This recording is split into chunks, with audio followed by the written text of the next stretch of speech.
So I am here at Silverstone for the Suzuki GB track day, and I've just had our long-termer in the morning. I'm about to go out on Richard Cooper's Buildbase Suzuki. The last time I rode a British Superbike was when I was racing in 2009, and that ended in Knockhill, which pretty much put paid to any sort of racing career I had after it smashed my shoulder to pieces. So I'm hoping for a bit of a smoother ride this time.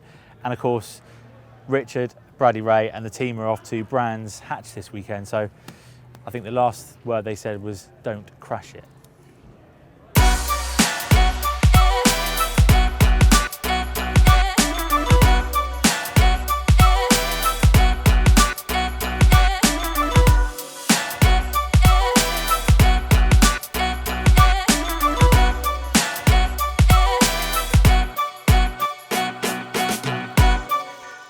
First off, thank you for letting me loose on your steed.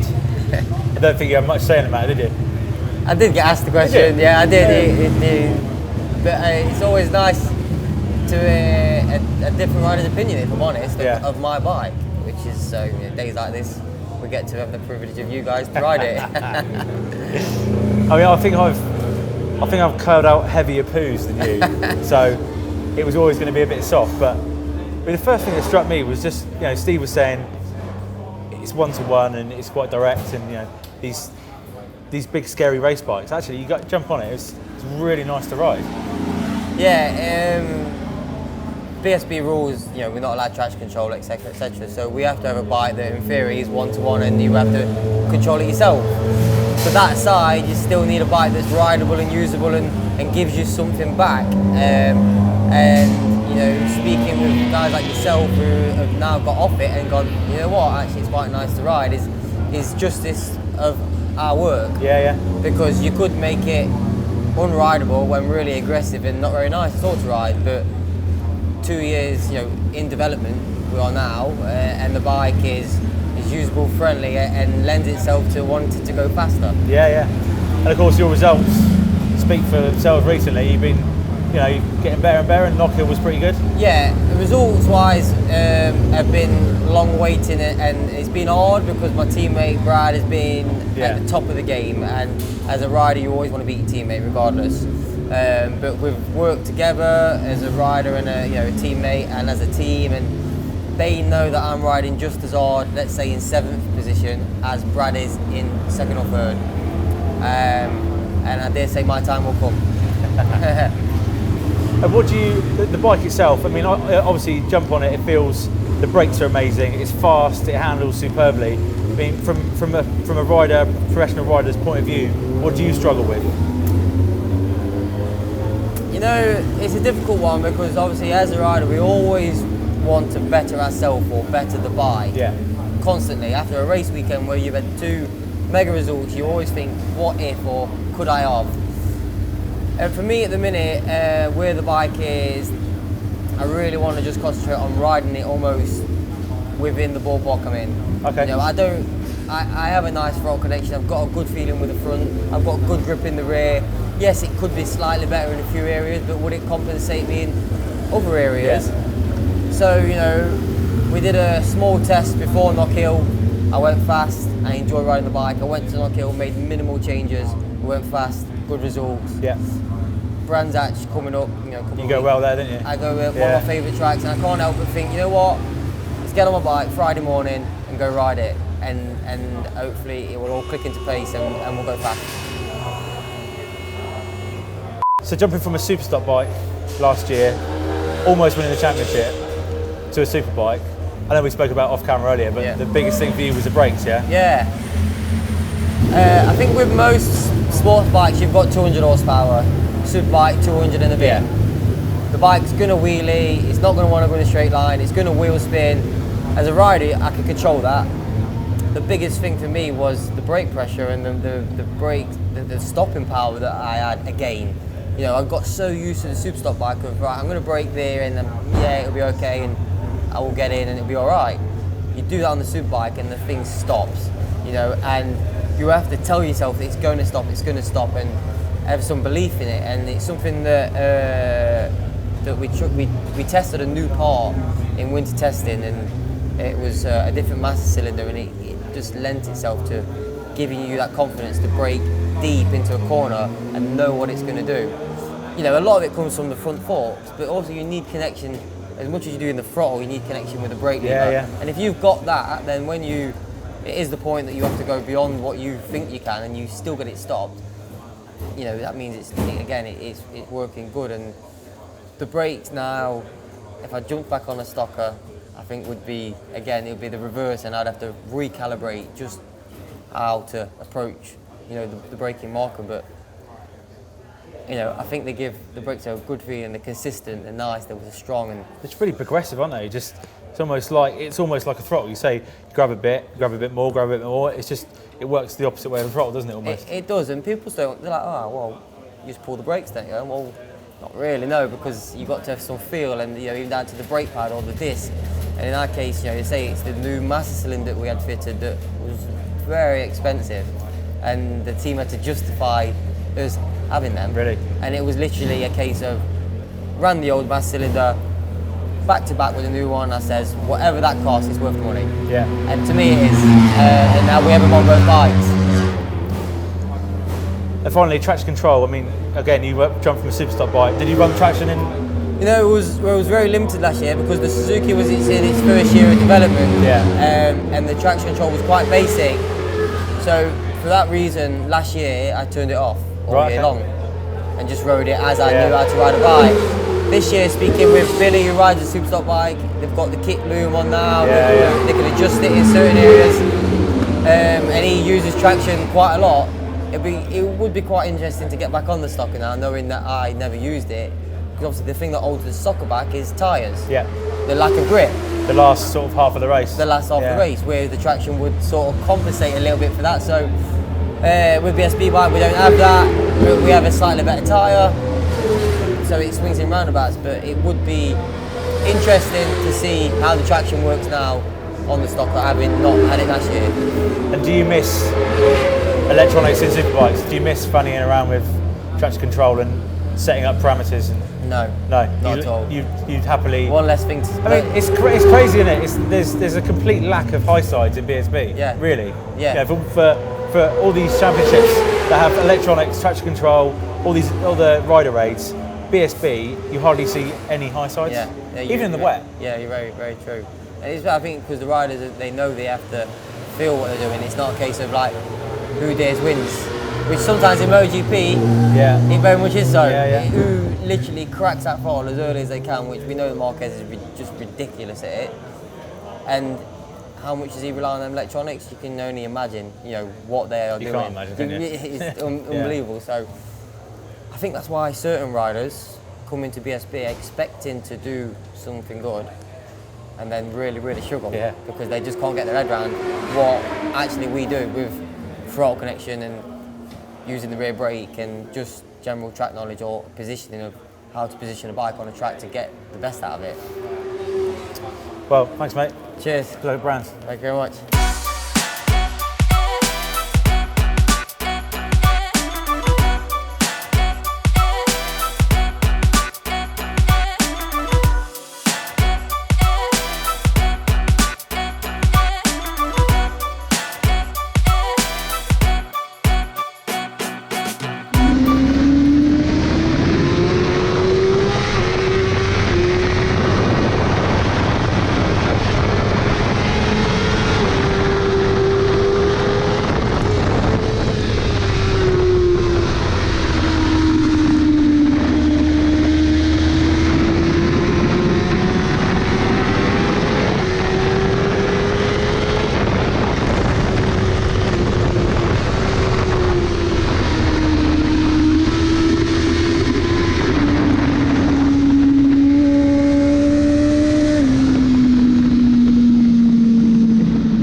So we are here with Mr. Steve Hickin. Are you team owner now? Are you taking over from the dad? Or?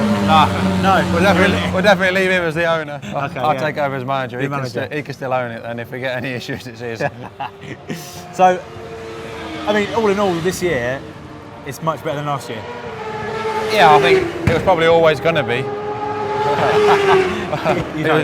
It was always going to be with the second year of development, but we were happy in a lot of respects with last year. But then obviously overall, if people looking from the outside think ex-world champion, we didn't do the job, he didn't do the job. But we learnt a lot from what he had to say and where we needed to be. So yeah, big winter, worked hard, and yeah, we sort of came out. We probably didn't expect to come out firing quite as much as we did at Donington, but we knew we were going to have pace. Let's put it that way. And so onto this year. I mean, I spoke to you off camera, but these big scary race bikes, in fact, it's nothing like that at all. It's so smooth, so predictable. When you said to me it's got 1-to-1 throttle, I was sitting there going in the pit lane going, oh god, it's going to be like unrideable and wheeling everywhere. But yet, it wasn't. I mean, how much work do you put in to electronics these days? Yeah, I mean, people think.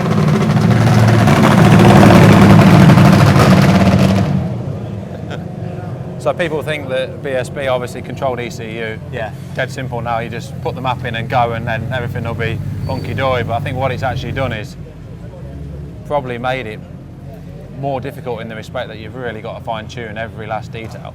And I think people probably don't understand like the level probably where BSB is at. I mean, Ducati got a big influence, HRC probably coming back at now, Yamaha you see, and then Suzuki with us, it's massive. Like, it's 5 or 6 times a week. It's data coming back and forward from SMC, from the Yoshimura team, the American team. We're all trying to work together to sort of better it. So yeah, there's a lot of fine tuning going on, especially around the torque mapping, the engine brake settings. It's a real collective package that puts it to try and be a bike that's capable of winning races.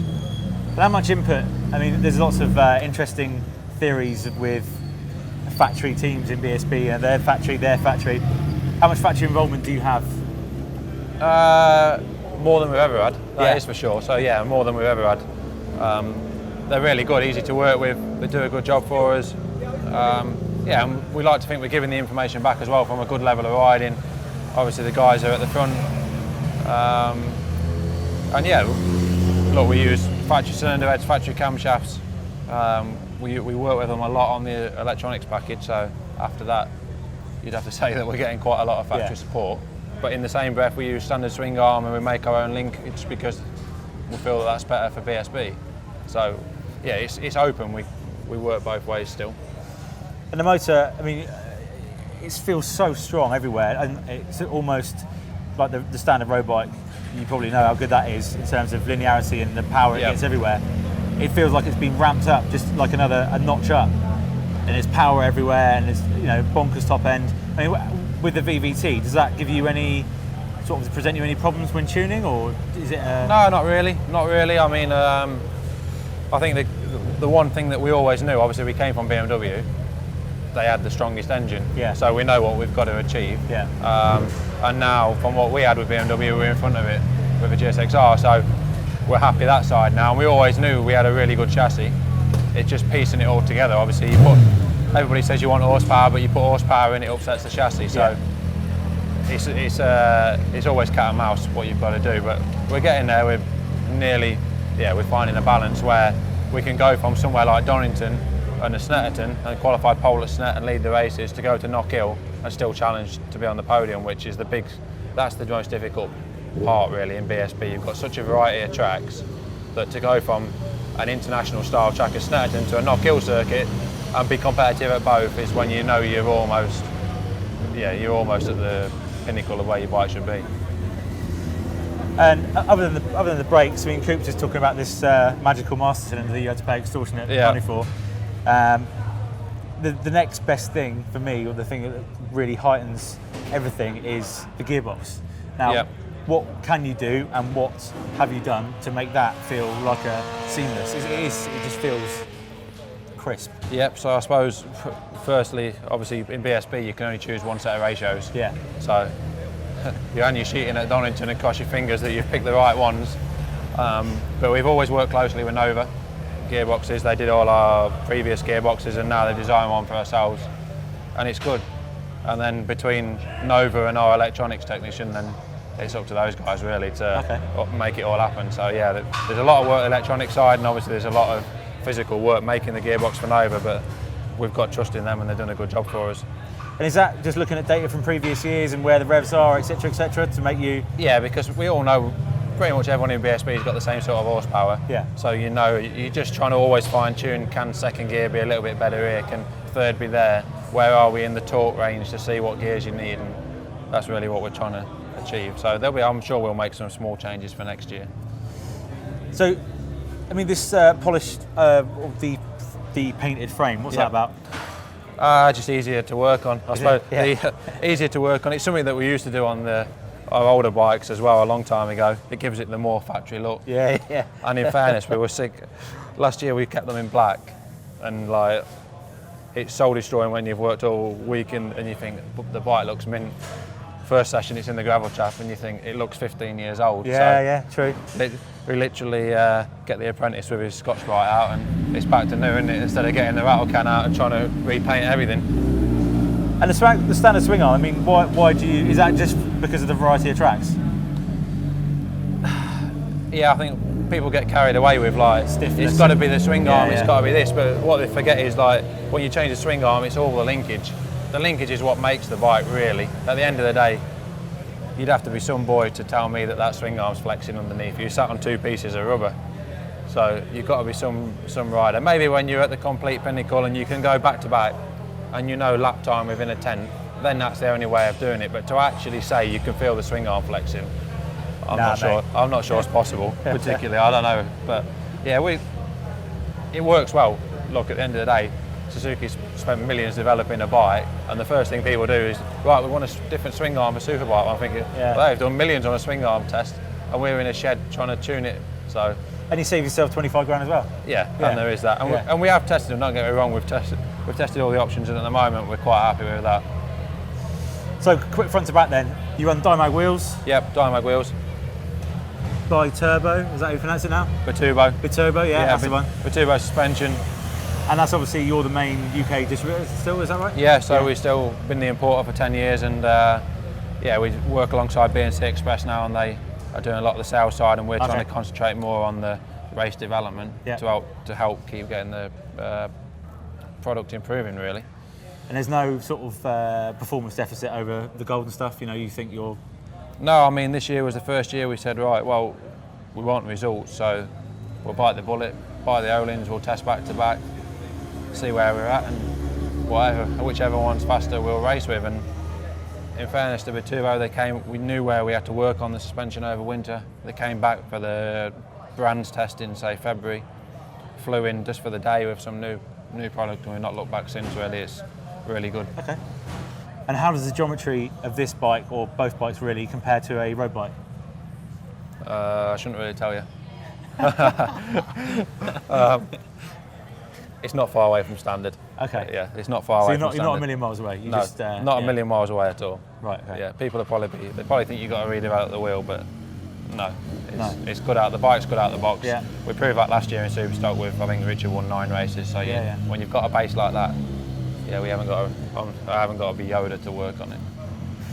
And like pretty much every race bike now, tank, under the seat. Where's this come from? Yeah, factory tank. Is it? So yeah, SMC tank. So just those sort of bits on those factory imports really save you time when they've done development work on it. It's a really good fuel tank. So what's under here? Just ECU and airbox. Right. That is purely a cover now. This tank, Cooper, being a little bit shorter than Brad, obviously the shape changes a little bit. So he's had probably a little bit of a Lorenzo tank, he's had his cut down. Brad uses his a little bit wider because he can use his arms a bit more than Richard. So exhaust is again factory Yoshimura. You can't buy that one. Really? Each part of it's part numbered.